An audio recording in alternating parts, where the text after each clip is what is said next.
Hello, everyone. Welcome to another Cleverly Changing podcast. I am one of your hosts, Elle, and this is episode 46. Wow. We are in season 3 and we are excited to have you as just a listener. We want to give you an opportunity to hear from a new guest. But before we do that, we want to kind of introduce ourselves. I'm a mom of twins, and I love education. I love learning. And that's really what I'm trying to instill in my children, the love of learning. And that's what we try to do on this podcast. Miriam, can you tell everybody a little bit about who you are? Hi, I'm Miriam, mama to 4 little babies. Well, they're not all babies anymore, but I still feel like they are.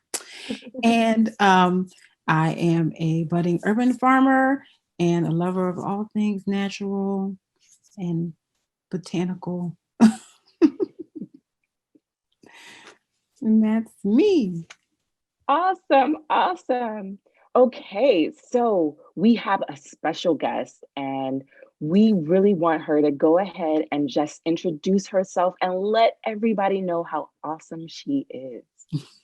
Oh, wow. Hi, I am Jurema Gorham. I am a mother of a 9-year-old now. He became 9 last month. His name is James. I'm also an educator. I've been teaching now. This is my 13th year.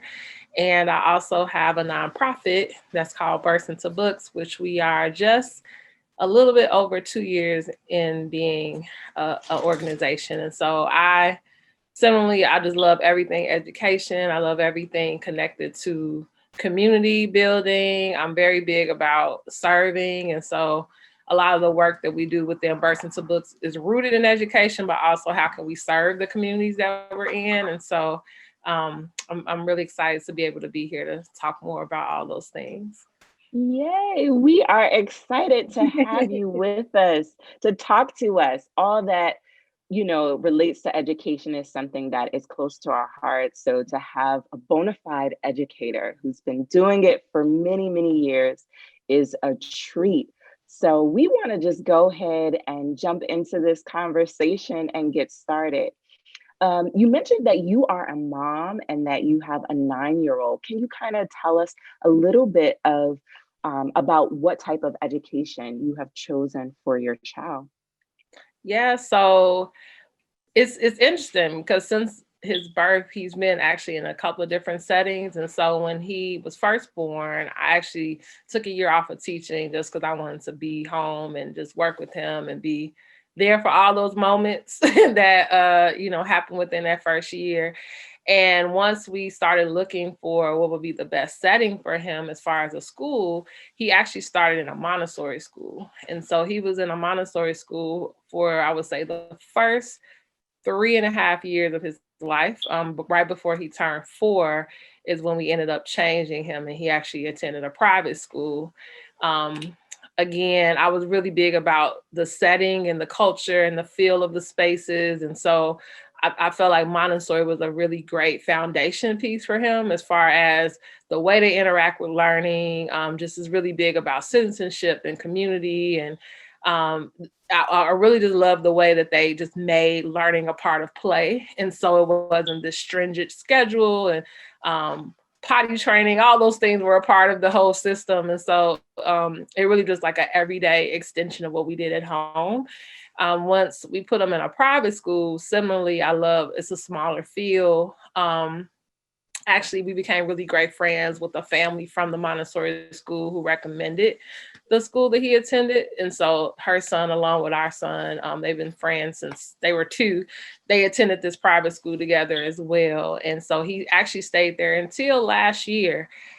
He did the testing for like gifted and all of that good stuff. And he was on the forever never ending waiting list of all these schools. And he did get into one of the schools and he actually went there last year. However, it really wasn't a good fit for us. And I thought that to be interesting because I think academically, again, I'm really big about the whole feel. And so even for him, it was a shift because he just wasn't used to being in a setting where everything was so driven about test scores. And it was very, even like Competitive. competitive, and even the discipline was very rigid. And, he's just used to being in a setting where, because it's smaller, we already know each other. It's more of a family feel. Like the teachers, they all knew my number. It was just very different going to this school, which was a larger, and academically it pushed him. But he just really actually had a shift of his perspective. My son has always loved going to school. It was the first time I ever heard him not want to go, or he felt very, he just didn't feel welcome, and so we went back exploring a private school, which he fell in love with. But by time before I can transfer him there this year, everything happened with this pandemic. So I didn't want to take him into a private school to have to pay. And all of that, especially because it was not going to be the same feel when we went for open house in December. And so actually this year we have chosen to homeschool him. So this year, since I'm since I'm teaching at home, and my schedule is I was able to find out my teaching schedule. I teach high school.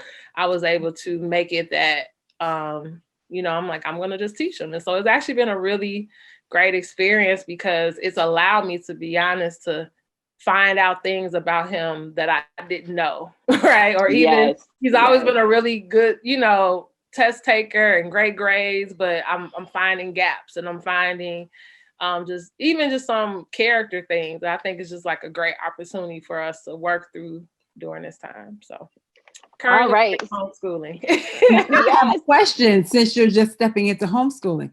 How is he enjoying the process? And do you think that he's going to want to return to the classroom? I should say. So the funny thing is, he's already told me he wants to homeschool for life. so that's the answer to that question. Okay.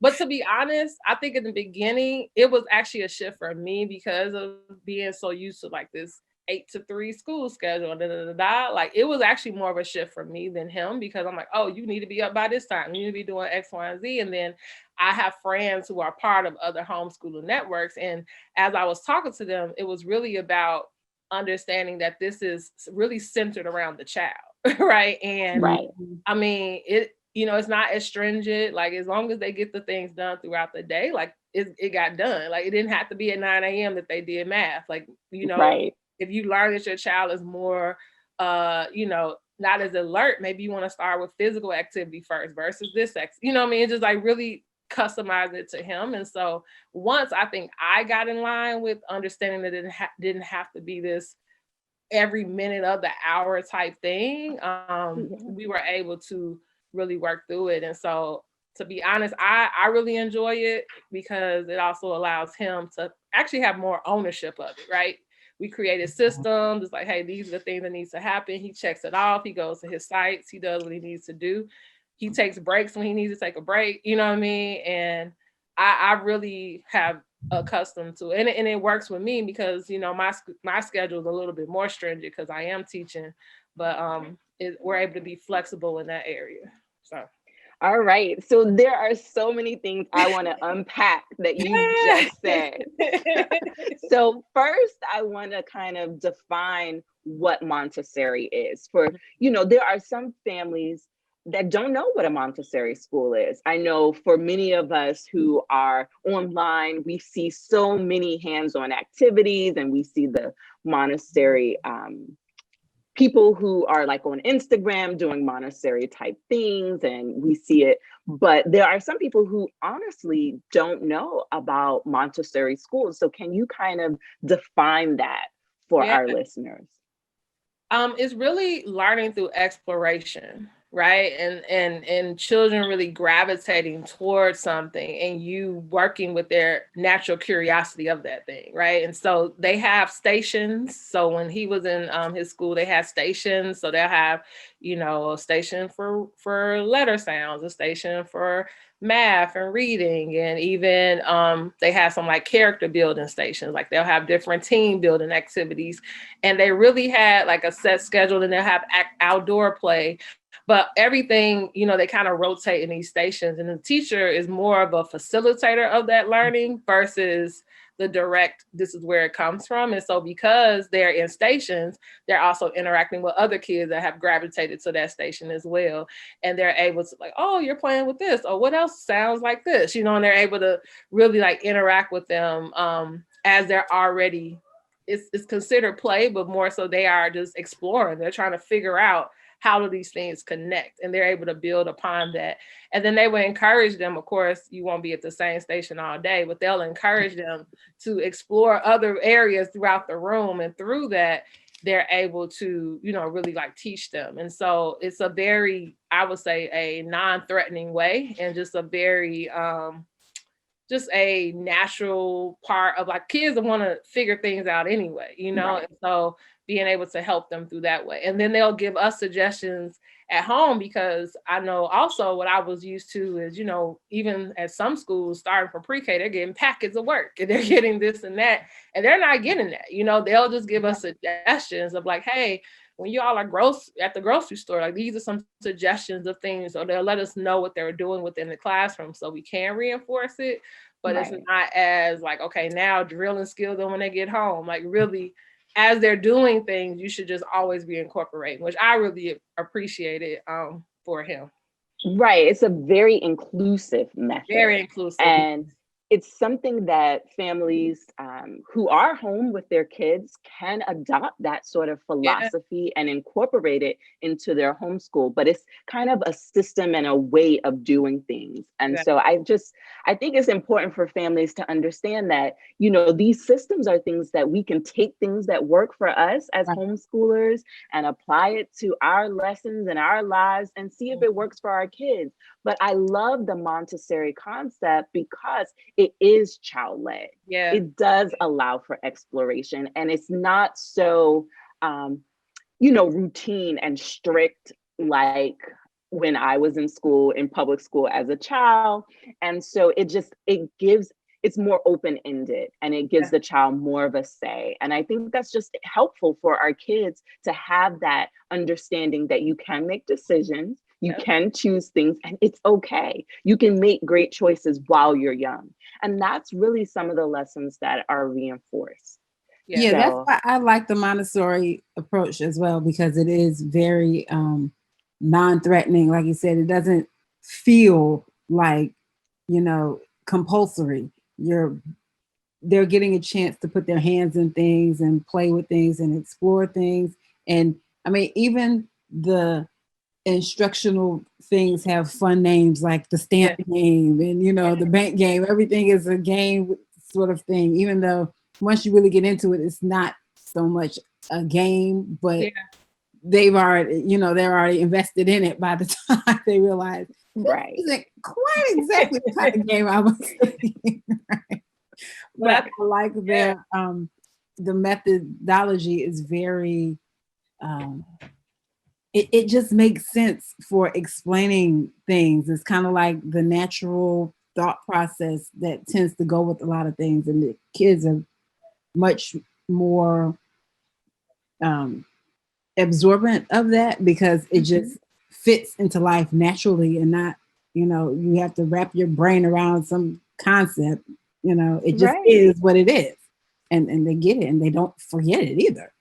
Because I think the foundation, like how you introduce learning to a child, is so important. Like, and I think that once they are exposed to a certain way, like my son, I mean, there are Montessori like elementary and high schools. My cousin actually went to a Montessori school from birth up, and it's amazing. And I think you just have to find the fit for your child. But I believe that regardless of what you pick along the way, the beginning is so important. And so I think that is why for him, that shift to a very like test driven, you know, that kind of culture is not how he looks at learning. Right. And so being in a space where now everything is task oriented, he's like, this is fun. Like, what is this? Right. It feels like work. It feels like work. Like, but he just likes to read, and he loves science, and he loves that. But I shouldn't have to do it because I have this project or this benchmark. Like, I'm going to hit the benchmark just because I love to do this work, you know? And so, I think that just really mattered to me, that he has a very positive relationship when it comes to learning things. It shouldn't be a chore. to have to go to school and do these things, you know? Absolutely, absolutely. So you had also mentioned something else that I want to touch on. Two other things. Uh-huh. One is that you have to have a system. You found a system that works for you, and you kind of touched on, at first you were doing things like you would normally do as a teacher because that was how you were trained. But when you come into the homeschool setting, you realize you're not making your home a carbon copy of Yeah. the classroom. Yeah. And when you do, that actually adds stress in the home. And so you kind of have to find a way to adapt for your home in order to find a new flow. And as you called it, a new system. Yeah. And so I love that you brought that up because I think that is so critical for families that are finding out what homeschool is. Yeah. Because I think for all of us, we kind of go into it the way we were taught. You know how either as an educator or as a student, you know, Yeah. most of us went to a school and we're like, well, it's kind of like we when we're little, they say play school. And so now we have our kids and we're going to play school, but that's not necessarily how most homeschools are done because it becomes a lifestyle in our homes.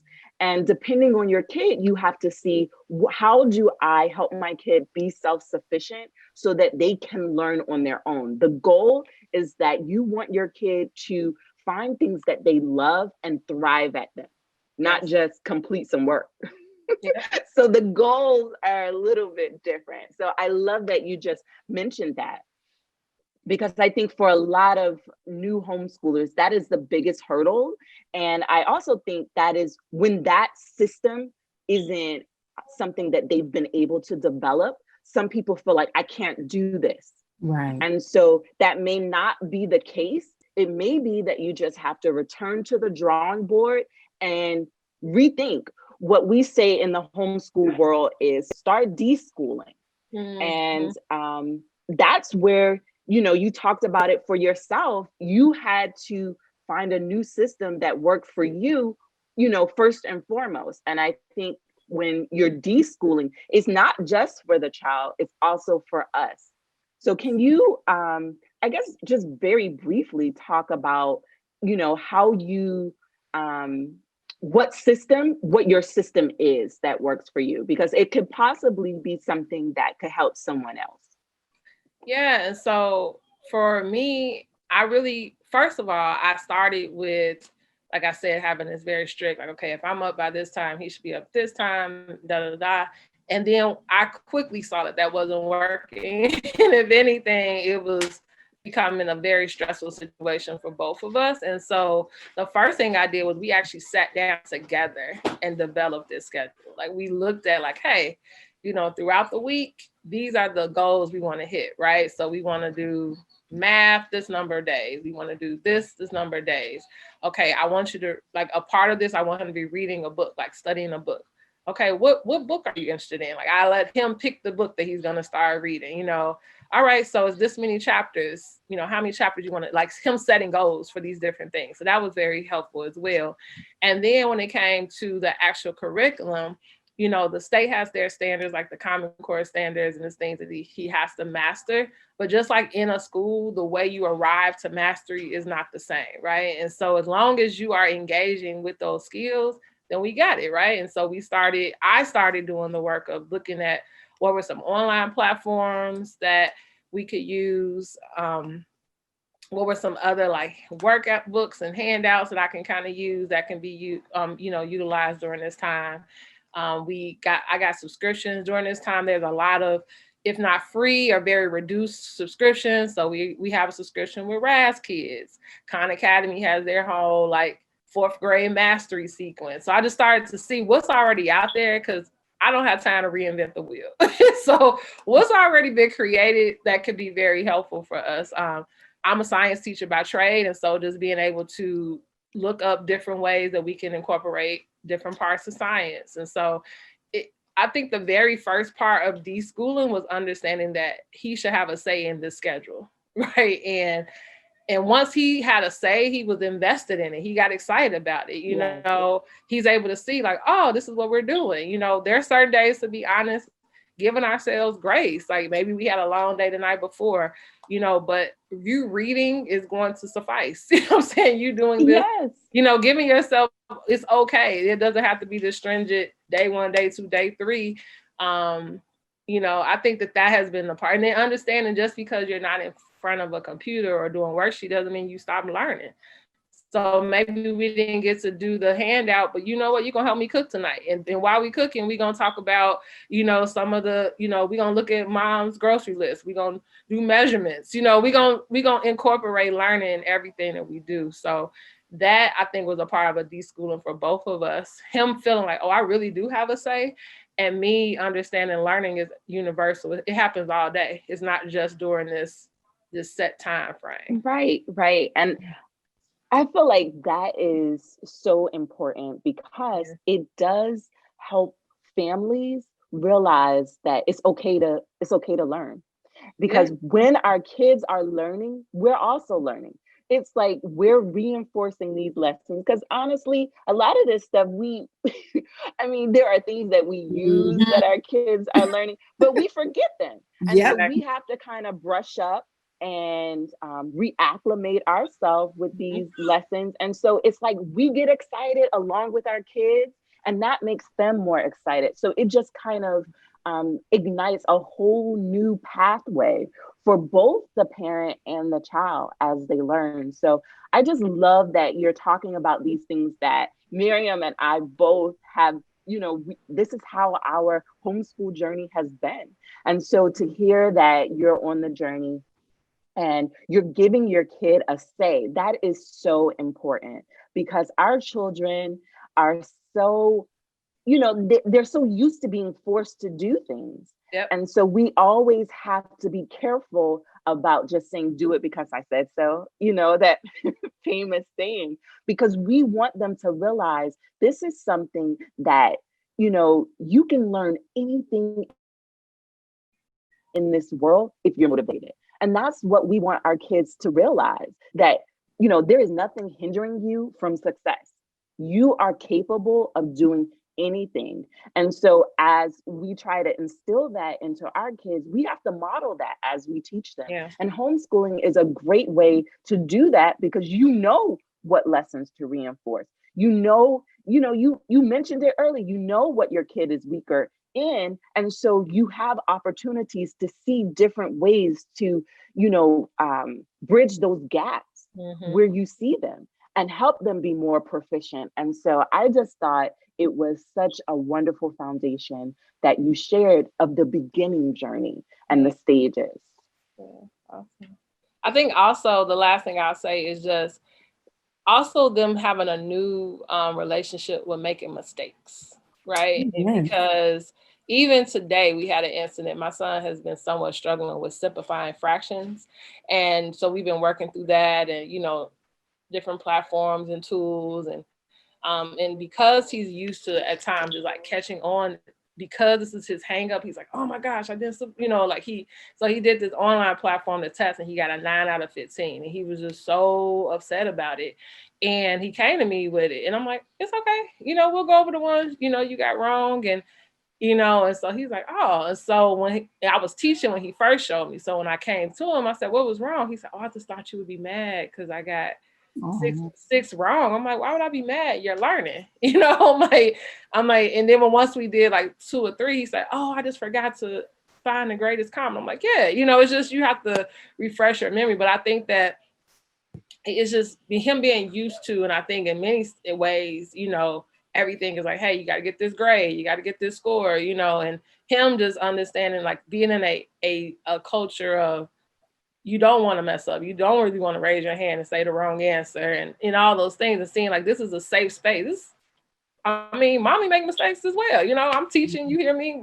We'll look up something right away while I'm teaching. It's okay. This is an opportunity for you to learn from that. And so looking at mistakes as just lessons and not like condemnation. You won't get this, like it's okay. It's all right, And so him being okay with that made it to be okay if he made another error because he doesn't feel so into the world with it. So, yeah.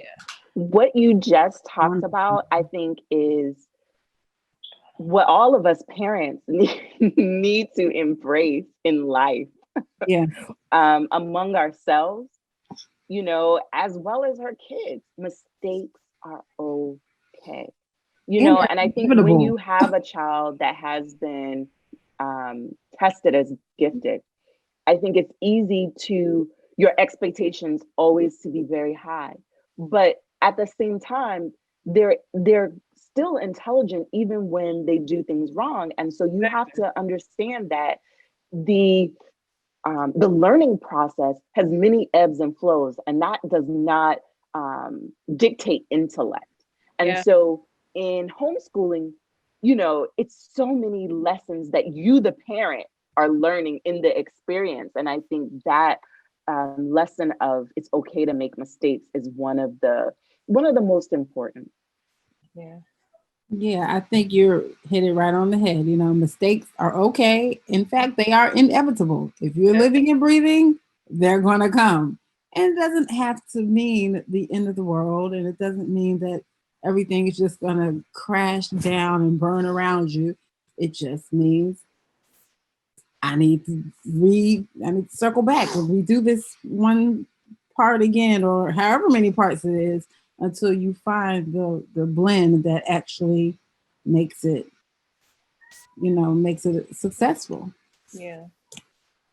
So, Beautiful. one of the things that you've really reiterated throughout the conversation is the importance of reading and learning. You mentioned that on some of your days off, which it is okay to take days off of homeschooling, you just let him read. And I think that's really parallel to your nonprofit. So, can you kind of talk about the importance of reading and why you push it and encourage it? Yeah, for me, reading is just the foundation of everything, right? And I believe that reading exposes you to maybe things you don't have access to at that moment, but it sparks your curiosity. You're able to make connections with other experiences that you've had. And then a lot of times through reading, you're doing all of these different skills that you would have to incorporate in your core subject. So I believe reading is amazing because you do problem solving, right? You're like critical thinking, you're making connections, you're learning new vocabulary, you are seeing wordplay and just how that plays out. And then also, if you're into something, like I'm always encouraging my son, like he loves nature and he loves just anything about that. And so because of that, if he's reading something, he's going to come across something he didn't see before or know before. And it may actually introduce him to something that he may quote unquote don't like, right? But because it's connected to this, it's going to make him go look that up. Or he's like, Mom, what does this word mean? And I'm always, well, go look it up, tell me what it means. And that introduces him to something else that he may start reading a different type of text that he probably wouldn't have picked up before. And so I think a lot of times when I'm talking to families and talking to even, parents that I work with that I teach their students, they're like, oh, if it comes to reading, they're trying to change what they're reading or trying to force them to read something. I'm like, let them read what they love, because that is going to draw them to want to be explorers of other things. And naturally, my students that I teach, and I see this even with my son, who are just avid readers, excel across the board. And it's not because they're reading about science, social studies, and history and PE. It's just because they're just being exposed. They've been able to see it in a different context, and it makes sense when they see it in this textbook now, and I'm always just really big about having them read. I feel like reading, anything, you can't do any subject and you don't read. Even when I'm teaching my science, they're like, Miss Gorham, we doing math. Well, math and science is reading. Social studies is reading. Math is word problems. Cooking, even my kids who love music, you need to read and learn the terminology. Everything is connected. So if anything, I think that if you have your kids reading, they can't help but be taught all these other things at the same time.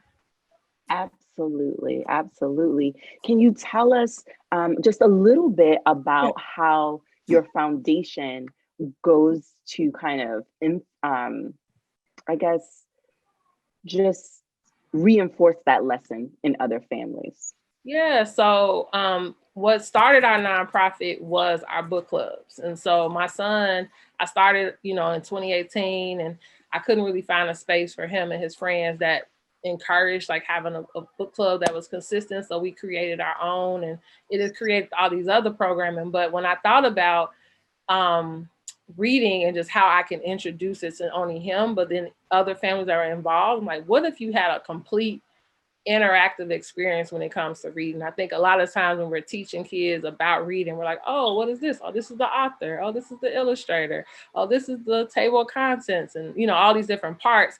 But what happens when you actually like meet an author, right? Or meet an illustrator? It doesn't become like this objective, like this big thing. Is like, oh, this actually is a person. And so a part of what we do in our programming is really just make it full circle. And so everything that we do author story times.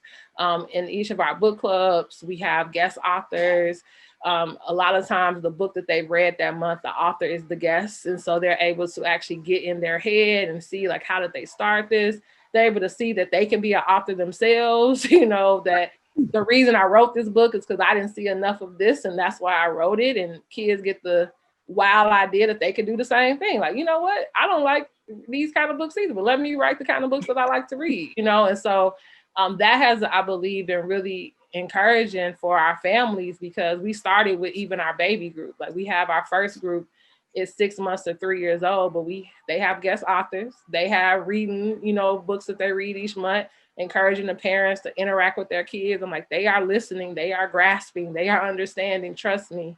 And kids who are a part of our book club, because we do from September to May, they meet at least 10 authors a year, right? And so for them, this isn't a foreign thing. Like, this is actually a profession they could possibly do. They meet different types. We got graphic novelists, we have poets, we have all different types of writers that come. And so even that could be an encouragement of like, I don't like poetry, but he seems like a cool poet. Maybe I'll read his book, So just finding different ways to pull them in. So that's why I always am encouraging families, let them gravitate to what they like, because eventually there's going to be a pool that exposes them to other things. And so our programs are really centered about literacy-based programs. Even when we did our paint and sip, it was based on Toni Morrison, right? They like painted her book club cover, you know what I mean? And they're introduced to another writer. Just everything that we do, even if it's hands-on arts, is going to get tied into reading in some way. So in our book clubs, in the book clubs, are we separating them according to genre or age range or? Yeah. So they're separated by age. So we have 5 different groups. Our youngest group, we do 6 months to 3. We have 4 to 7, 8 to 10. We have a preteen group and then a high school group. And so within that, each month they have a focus group of the month. The books are from month to month, typically changing by genres, and so that they're able to be exposed to different types of writers. And then we also have a different author each month. And they were really big about our books being representative of the kids that we teach. And so the protagonists and the books are all centered around children of color. So that's also an aspect, them being able to introduce and see different writers as well who look like them. So. Oh, that's wonderful. So they are, hold on a second. So they're centered, most of the books are centered on Black and brown voices. They all are. Oh, that's extra bonus. Yeah, they all are. And so, and then we do it, because everything with COVID now, everything is virtual, but we still have the same setup. So each group meets at a different time. Each has their own teacher. Each has their, like right now, because of virtual, each person has their own Google Classroom. But it's been really great. So we just had our 3rd one, because we've been doing it since September. And our next one, we do it every 3rd Saturday of the month. Okay, so since we're virtual now, does this mean that we are able to reach more children, or are you still keeping it with your? Oh, so the amazing thing is, because it's virtual, we've been able to not only reach more children, but have more authors from different areas. So like even this past one, we had an author from Trinidad, which was so dope, right? And then we had one from New Jersey, And because of the work we do, like there have been people that I've tried to get out and they're like, oh, before this it's like flying you out, trying to find another event, and so because of this, location is no longer a hindrance. And so we have families from different cities that are participating. It's like my best friend, my goddaughter now, she's in Cleveland now, she could be a part of it, right? So it's, different people are able to join because it is virtual, which has been an extra bonus. So I know once we get out of this, I can't stop it, right? So we have to continue to do virtual because we have pulled in these different families. So yeah. Awesome. Awesome. Now, if people are listening right now, how do they take part? How do they become a part of it? Yeah, so if you go to our website, which is burstintoBooks.org, and you click on events, we have a tab that says book clubs. And so that's where you will register. And then from there, we would, put you in the group that you belong to. You'll get a welcome email and all of that. And you will be able to each month know because it's a membership group, is free, but we make everything safe. So you get the Zoom link and all of that, so it's secure and you're able to join. And it's a rolling enrollment, so you can come anytime. And so you'll be able to get updated on what the book is of the month and all of that great stuff as well. And then our author story times we do throughout the month as well. And it's also under events, and you can just click it and you'll see when the next author story time will be. Awesome. Awesome. So everybody, I will put that information in the show notes for you to check out and learn more information about the group. Now, I know that you have a promotion coming up in December. Can you tell us a little bit about that? Yeah, so for the month of December, we are pushing a few things. And so for our author story times, for each one, we do a book raffle so that families can start like adding to their home library. So once you sign up to or see what the date is, you can enter your name to win a copy of the book from that author. So that's a promotion that we're pushing really big. We also, like I said, we are doing, in addition to book club, we also do tutoring. So we're actually doing a discounted for families through the month of December if you need like any e-learning support. And we also have a tab on our website for e-learning. You can see testimonials of other families and just what that all includes. And then the last thing I would say we're pushing is that we just launched our online bookstore, which is really cool. So over the summer, we were gathering like all these authors and people I work with. We were able to organize their work. So it's broken up so it's a directory we have that you can see their age range, genre, the theme of the book, all of that good stuff. And so you're able to be introduced to new authors, whether published or self-published. But then we also have an online bookstore where if you go in there, we've created like different categories that you can, if you're looking for books for your family, you can go there and get it as well. So. Awesome. Awesome. I mean, it sounds incredible. I have two, my twins love to read. So we're how old are definitely going to have, they are 12. Oh yeah, they will love it. Awesome. Yes. So I have to check it out for them because I mean, it just sounds like an incredible experience where kids, you know, it's one thing to see authors, but it's another thing to be able to see people who don't necessarily fit your idea of what an author is. So not just even complexion, but it's like so many different type of people. It's not just, people of color. It's, we all have different, looks and hobbies and activities. Like it's so many different type of people who are authors. There isn't just this cookie cutter stamp, And so I think it's important for us as families and as parents to give our kids this opportunity so that they can really know, what options are available to them in the future, just like you said. So this is great.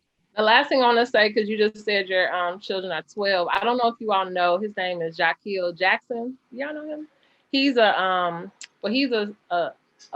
youth activist in Chicago, and he does a lot of work with homelessness, and he just recently wrote a book, and so he's really, really awesome. But he just wrote a book, and so we're actually doing one of our author story times with him. It's actually going to be on December the 12th, because as much as possible, try to also put other children authors in front of the children, because that is an encouragement. He's 13, and so him just kind of sharing his journey, and I mean, he's done so much. He just had a Marvel comic made out of him. So if you haven't known about him, it's called the I Am Project is the name of his organization. So he does blessing bags for homeless people around the city. But he, Oh, I think I have heard about him. Was he on ever connected with Steve Harvey?